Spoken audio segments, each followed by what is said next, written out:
んばんは。お元気ですか？私も元気です。ありがとう。You guys have basically heard all of the Japanese that I know. That's not necessarily true, but all of the actual useful Japanese that I know. I'm so pleased. I'm pretty sure I got all of that right in one go. If I didn't, feel free to laugh at me in the comments below. Yeah, the title says all. I've decided to learn Japanese. Why? We all know why. No, I definitely believe that learning another language is actually pretty important, as well as learning about the culture. Like, you can't really learn about a language without also learning about the culture that's attached to it. And I do actually think that picking up a culture that's very different from your own can help broaden your horizons and also just sort of open your eyes to how different the world is. And I'm actually really excited about learning about Japanese history on top of like all the other history stuff that I've crammed into my head because, you know, I've done that.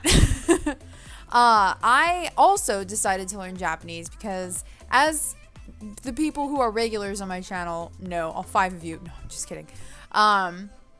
As you guys know, I love dating sims. It's weird. It's a problem. And I don't know. There's something about visual novels, particularly dating sims. They're basically like the cheap romance novels of like gaming. And I love them to death. They make me ridiculously happy. They're so simple, and they're an escape from, you know, like the stresses of life, and then you close it and you never have to worry about them again. And I don't know, I love a good romance story. I am a sucker for things like Cinderella and Beauty and the Beast and like just really, really overdone romance stories. But that's not why we're here. Literally the reason that I have ultimately decided that the culture that I wanted to focus on is Japanese is because of 2 very specific what's the word I'm looking for? Like creative entities. The first one being not this one specifically, but like Heart no Kuni no Alice in general. Wow, that is really reflective. There we go. Heart no Kuni no Alice. I have to tilt this because of shinies. Heart no Kuni no Alice is a dating sim that exists only in Japan, except for a very brief window where I don't know what they did. They must have fed it through Google Translate. I feel like it wasn't official. It couldn't have been official. It was completely illegible. It was so bad. It was just Google Translate. It didn't work. I love the series. I have not all of the manga. There is a lot of manga because the way that they worked it is for all of the routes, they released different mangas, and then sometimes they would release unrelated manga for the same character. So you could get a series, you could get the one manga about Tweedledee and Tweedledum, and then there could be like another series also about Tweedledee and Tweedledum. And then here's the kicker, right? There are multiple games. So there's Heart no Kuni no Alice, Diamond no Kuni no Alice, Clover no Kuni no Alice, and I think there's a Spades no Kuni no Alice. Obviously the 4 card suits, and each one would introduce different characters. They would be completely, well, mostly different storylines. It was a completely different take that allowed them to release the same game many times, but also still be very different. So it would present characters in a different way. They would either Alice would remember them, but they wouldn't remember her, so she would have to like start over from scratch and try to learn about them. And then there's also, of course, the mystery of how Alice even winds up in Wonderland, because that's part of it. Really cool series. Will probably never be localized here in America, ultimately. It's never going to be. I lied. There are 3 reasons. I'll get to the 3rd one. The second reason being Hakuoki, of which I own a movie and season 1. And also, of course, I own too many of the games. I have the first one that I ever got of Hakuoki was on the PlayStation 3. Blew my mind. Absolute favorite. I remember playing it for like a week straight and just being like, what is this game? It's my favorite. I was at an anime convention once and they had a copy of it in like a glass case, and I like squealed and ran over to it, even though I already owned it. That's just who I am. That's how I roll. And I ran over to it, and this guy was like, "Woo, okay, somebody really likes this game." And I was like, "You don't understand. This game is the best thing ever." And then proceeded to go into basically, I remember why I did this. The guy behind the counter was like, "Yeah, but it's just a dating sim." And I was like, "Bite your tongue." And I proceeded to go into basically a 20-minute rant about why it was the best game ever. And the guy behind the counter was like, "Wow, they should have hired you." And I swear, I kid you not, the guy that I ranted to bought the game. I may have scared him into it. I don't know. I don't know if he felt threatened, but I did. And yeah, of course it has an anime series, and of course it has like 2 movies. Of course, all of these cost quite a bit, so I just slowly collect them over time. But there are things in the Hakuoki series that will also never be localized. There was a PSP version, actually, that had... it was a combat game where you played as the members of the Shinsengumi and you went off and fought things. It was subpar at best. It wasn't great. I remember that. It was very repetitive and also a little bit laggy, if I remember correctly. It's been a very long time. I still played the heck out of it because Hakuoki. And I think I bought it on the 3DS. I own it on the PC as Kyoto Winds and Edo Blossoms. I'm so sorry. I have not learned if it's Edo or Edo. Don't come for me. I'm very early on, okay? But yeah, I love the Hakuoki series. I do not believe that one particular entry in the series is ever going to come here, which is the sweet school life for Hakuoki. I love that concept so much. I don't know what it is that gets me about the idea of these tragic samurai getting a chance to be like regular high schoolers and just worry about high school things. It gets me. And I like, when I finally found like the opening to Sweet School Life, I just sat down and cried, okay? Like, and it's on the PS Vita, which is supposedly not region locked, so sign me up for that. I mean, there are so many dating sims that I will just never be able to experience because they only exist in Japan, because localization is a tricky business. And Hakuoki Sweet School Life is one of them, but also because one of my all-time favorite anime was truly tarnished in English. It was just mauled and beaten with a bat, and that is Cardcaptor Sakura. The original, not Clear Card, I read about how Cardcaptor, when it came to America, I read this online, so obviously, grain of salt. I can't give you my sources because it is the internet. It was an article that I found somewhere when Clear Card came out, and this article was trending, as articles are wont to do. It was basically saying that when Cardcaptor Sakura was presented to America for localization, someone in 4Kids looked at it and went, "That's a boys' show." I don't know if you know Cardcaptor Sakura.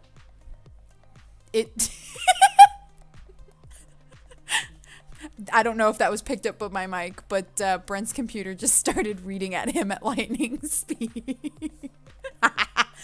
I don't know if you've seen Cardcaptor Sakura, but it's insanely girly. It is so ultra feminine. It is like this very cute little girl wearing like outfits, and she has a crush on her brother's best friend, and she like wears these outfits and uses this super cute wand to fight bad guys and uses cards, and her transformation, well, she doesn't have a transformation, her best friend makes all of her clothes for her, and it's like about romance and growing up and maybe a little bit of creepiness.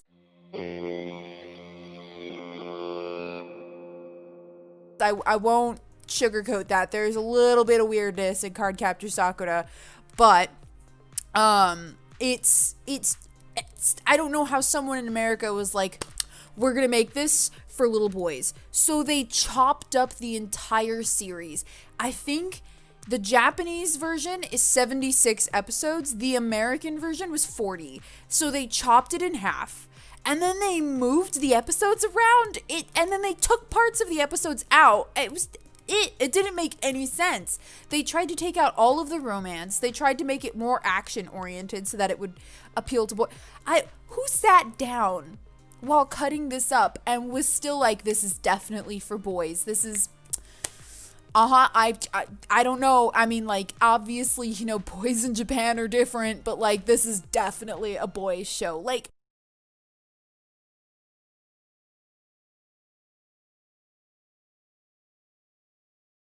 who sat down and thought that while Sailor Moon was out? Because it was very clearly in the same vein, and I'm 90% positive that they were out at the same time. But that is the other reason. Cardcaptor Sakura is one of my all-time favorite anime, and I refuse to touch the English dub. It is the only time that I care about sub or dub, because normally I don't, because I live a very busy life, and sitting down to read subtitles is just... I like to do other things while I have a show on. That's how I am. I like to play The Sims and then have a show going and then just sort of like glance at it because I have 2 monitors, or like I have something up on the TV and then I'm playing on a laptop. That's just how I function. So now doing subtitles is really hard for me and I'm just not into it. So dub is usually my go-to, modern dub. 4Kids dub can go burn in a hole. I hate it. I don't know if you know of Tokyo Mew Mew, which is another all-time favorite. There we go. There's a 4th reason that I want to learn Japanese. Tokyo Mew Mew was also just mangled by 4Kids. I can't tell you how mangled because I couldn't get past the first 10 minutes of episode 1. When they called Ichigo Zoe, I canceled. I went, nah, and I noped out of there. I was like, no, you can't take Tokyo Mew Mew and call her Zoe. Their names are based on foods. Ichigo, mint, pudding, Zakuro? Oh, I forgot. You know what? It doesn't. Lettuce? One of the characters' names was Lettuce. You really didn't need to translate that. And pudding. And mint. You didn't need to translate 3 out of 5 names. You could have just left a mint, lettuce, and pudding. I highly doubt there's people in Japan going around with the name Lettuce. If there is, let me know. But it was probably just as odd in Japan as it would have been here to have a character named Lettuce. So, like, obviously, there's some things that I really care about. I'm not caught up on anime. I'm not, like, I barely know modern anime. I was into Sword Art Online for a bit, and then I think the second half of season 1 happened, and I was like, well, there went everything that made Sword Art Online awesome, and then it just kept going, and look, no spoilers, but like the gun one was almost amazing. I was so into it. And then the twist at the end, it made me so angry because it was just such a cop-out to continue Kirito's harem. It really was. It was such a cop-out to keep the harem going. I was so angry. I'll tell you right now, the books for Sword Art Online, 10 out of 10. Read the books. They're so much better. Oh, they're so good. And I obviously have feelings about Sword Art Online. Dot hack is pure perfection. It will always be pure perfection. If I can experience dot hack in Japanese, I will. There's also, I think, at least one dot hack game that was never released here. Link, I think it was called Dot Hack Link. I think it was on the PSP, and it was never released here either. That was never localized, so I never got to experience that. I had a friend who had it on his PSP and was learning Japanese, and he could experience it, and I was mega jealous. So that is the reason why I want to learn Japanese. I want to experience a lot of my favorite, I wouldn't say all of, but a lot of my favorite games are from Japan. And when localized, we can't deny that there's a lot of stuff that is lost in translation, obviously. We're going from one culture, and all of the references that they make in their language that is heavily based off of the way that their culture works, and trying to translate it into a completely different culture. And while we have gotten a lot better about it because we've started to see parallels, like, okay, they made a pun about a very specific niche part of the culture. Well, we have a very specific niche part of our culture that might mirror that one in a way. So we'll use that instead. But it's not perfect. So yeah, a very long-winded explanation of why I want to learn Japanese. Video games. But also to broaden my horizons and become a more cultured individual, because to learn a language, I 100% intend on learning about the culture and learning about the people and the history, and obviously eventually visiting Japan. And I'm not the only one learning something new. Brent has decided to pick up Chinese, and so I'm excited for that, because then we can go to China and he'll hold all the conversations, at least in writing. Right, babe? So that's our like side projects, is I'm learning Japanese and Brent is learning Chinese, and everybody pray for my soul. If any of you are also learning Japanese or even Chinese, and you have some tips, like, please feel free to share them in the comments below. If you want to make fun of my diction, go ahead and do that too, feel free. And if you'd like to correct me on anything, or even teach me some things that you like about Japanese, like, please, by all means, comments. All 30 of you. Yeah, I'm kidding. All right, I really appreciate you guys watching this, and I will see you guys next time. Bye.